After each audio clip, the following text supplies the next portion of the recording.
Kalau kita tengok hari ni dekat dada akhbar, banyak negara dekat seluruh dunia ni tengah bergolak. Sebagai permulaan, politik perpecahan telah melanda banyak negara Amerika Latin dalam beberapa tahun kebelakangan ini. Didorong oleh banyak masalah ekonomi dan masalah ketidaksamaan rasuah, perbezaan ideologi, tahap keganasan yang tinggi dan keupayaan pemimpin yang lemah secara kronik. Kalau kita naik sikit daripada Amerika Latin, kita tengok dekat Amerika Syarikat pula sedang banyak bergolak dengan protes tentang diskriminasi orang kulit hitam yang tak berkesudahan dan juga permasalahan politik dalaman antara dua buah parti terbesar di Amerika Syarikat. Wilayah Eropah pula menyaksikan perpecahan yang menanti belah apabila UK secara rasminya meninggalkan Kesatuan Eropah pada awal tahun 2021. Apa yang ditakuti, ia akan menyebabkan keruntuhan organisasi supranasional terkuat di dunia yakni EU dan ancaman kuasa nuklear di Timur Eropah yakni Rusia. Timur Tengah pula secara terus-menerus dibelenggu dengan masalah politik dalaman dan campur tangan kuasa asing. Selatan Asia pula bergolak dengan krisis persempadanan antara India dan Pakistan yakni di kawasan Jammu dan Kashmir. Tak lupa juga persengketaan antara India dan China di mana mereka berlawan untuk menentukan di manakah sempadan mereka. Rantau Timur Asia yang menempatkan negara-negara seperti Jepun, China dan Korea pula dibelenggu dengan masalah geopolitik dan persaingan untuk menjadi negara termaju di dunia. Dengan semua masalah-masalah dan konflik yang timbul di rantau yang aku baru sebutkan tadi, kita dapat lihat yang zon Asia Tenggara lah zon yang boleh dikatakan paling aman sekali. Ya, aku tak nafikan yang kita mungkin ada beberapa perbezaan pendapat, tapi aku sure kita selalunya dapat selesaikan masalah ni dengan cara kita sendiri. Sudah pasti cara yang aman tanpa menjejaskan hubungan antara negara. Salah satu sebab kenapa dan bagaimana wilayah ASEAN ni menjadi wilayah yang hampir bebas konflik adalah disebabkan pendekatan kita dalam menyelesaikan masalah yang timbul antara negara, iaitu dengan cara The ASEAN Way. Jadi apakah The ASEAN Way ni? Okey, korang kena tahu yang The ASEAN Way ni berdiri atas 4 prinsip.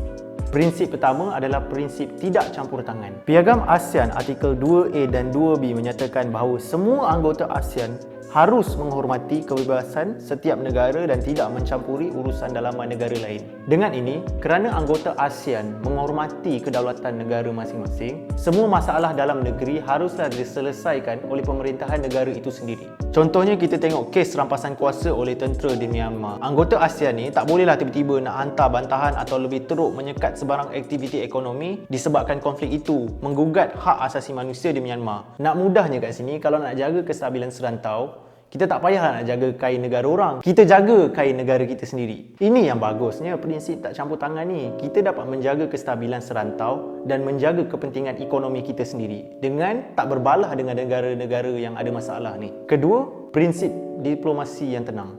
Oleh kerana ASEAN mengelakkan konflik besar di antara negara-negara anggota yang boleh menyebabkan perang, pendekatan peribadi menjadi salah satu cara untuk menyelesaikan perselisihan.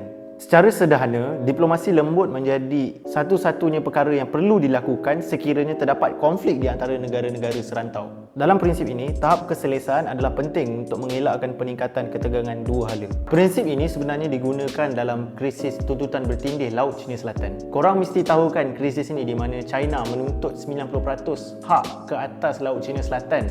Tuntutan mereka ni sebenarnya melanggar undang-undang yang termaktub di dalam Konvensyen Bangsa-Bangsa Bersatu tentang Undang-Undang Laut, UNCLOS. Dalam situasi ini, Amerika Syarikat mengambil pendekatan untuk memprovokasi pihak China. Tetapi, langkah yang kita dan negara-negara jiran kita ambil adalah diplomasi yang tenang. Kita mengambil satu langkah ke belakang dan memikirkan langkah yang terbaik untuk menyelesaikan masalah ini dan cuba untuk merangka win-win solution. Ketiga adalah prinsip untuk tidak menggunakan ketenteraan. Tidak kira betapa buruknya konflik yang berlaku di antara anggota-anggota ASEAN ini, kita tidak akan pernah sesekali pun untuk menggunakan kekuatan ketenteraan untuk menyelesaikan sebarang konflik yang timbul. Tidak seperti PBB yang melakukan embargo dan melaksanakan campur tangan ketenteraan seperti dalam kes Somalia pada 1992 dan Rwanda pada 1994. ASEAN lebih suka menggunakan pendekatan tidak formal untuk mencegah sebarang peningkatan konflik. Secara mudahnya, masyarakat ASEAN ni lebih suka untuk mengetengahkan cara perbincangan untuk menyelesaikan sesebarang konflik. Komuniti ASEAN ni percaya yang penggunaan kekuatan ketenteraan hanya akan memburukkan sebarang situasi. Daripada melakukan campur tangan kemanusiaan atau apa-apa yang disebut sebagai campur tangan ketenteraan dalam hal berkaitan dengan penyalahgunaan hak asasi manusia, ASEAN akan membantu dengan bantuan kemanusiaan melalui Pusat Koordinasi Bantuan Kemanusiaan. Lebih-lebih lagi di ASEAN, kepercayaan bersama adalah perkara yang penting demi kedamaian serantau yang berkekalan.